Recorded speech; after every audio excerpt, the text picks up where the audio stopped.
All right, let's dive into a digital mystery that I'm sure has happened to almost all of us. We're going to put on our detective hats today and solve the case of the blocked page. You know that feeling, right? You're in the zone, maybe you're researching something, clicking through links, and then wham, you just hit a digital brick wall. It's super frustrating and it feels like it comes out of nowhere. But what's really happening behind the scenes? And this is our crime scene. This message, it's a little vague, maybe a little accusatory, and it's the thing that brings your browsing to a dead stop.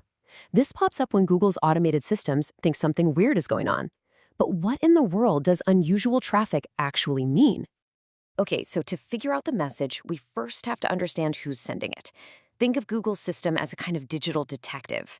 It's always on watch, monitoring the massive flow of information to make sure its services don't get overwhelmed or abused.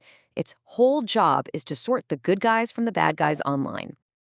So, what is this detective actually on the lookout for? Well, unusual traffic is really just a catch all for any activity that doesn't look, well, human. It's behavior that looks more like an automated script or a bot, which could be breaking the rules. But how can it even tell the difference? Well, here are the clues. See, we humans, we're a bit messy. Our searches are all over the place, our timing is random, we click around. Bots, on the other hand, are just super efficient. They do the same thing over and over, they send requests way faster than any person could, and they follow a very strict script. When the digital detective sees that kind of rigid pattern, it raises a red flag. Okay, so the red flag has been raised.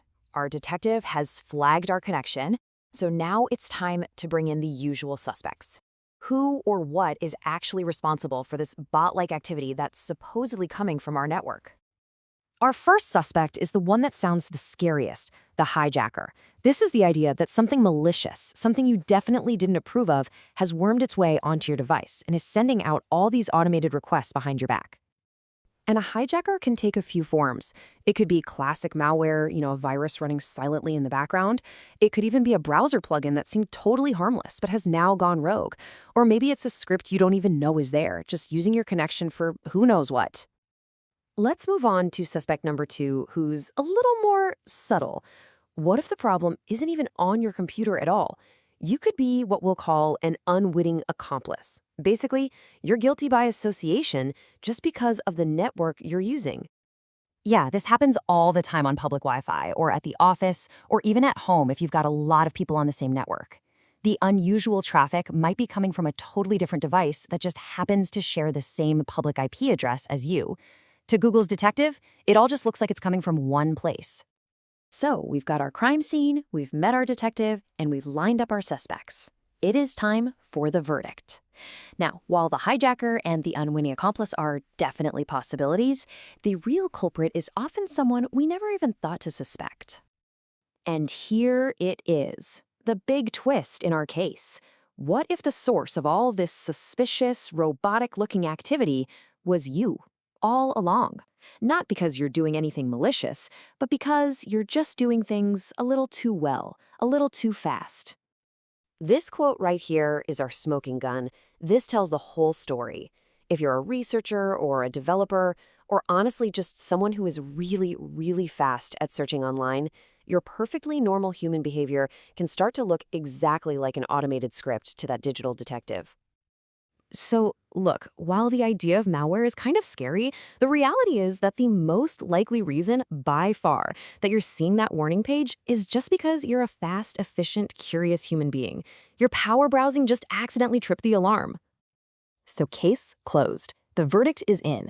You are not the villain of this story. You were just mistaken for one because your rapid-fire curiosity looked suspicious to an automated system.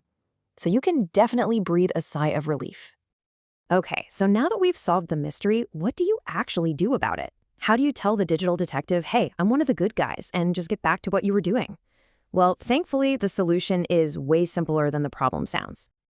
Honestly, the best thing to do is usually nothing. Just take a breath. The block is temporary. It almost always goes away once the fast requests stop. So just give it a second, then try your search again.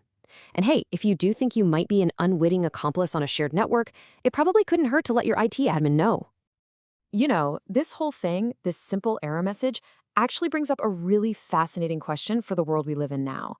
As we humans get more efficient and AI gets more human-like, that line between us is just getting blurrier and blurrier. It kind of makes you wonder, in a web full of AI, how are we going to prove we're not the bots?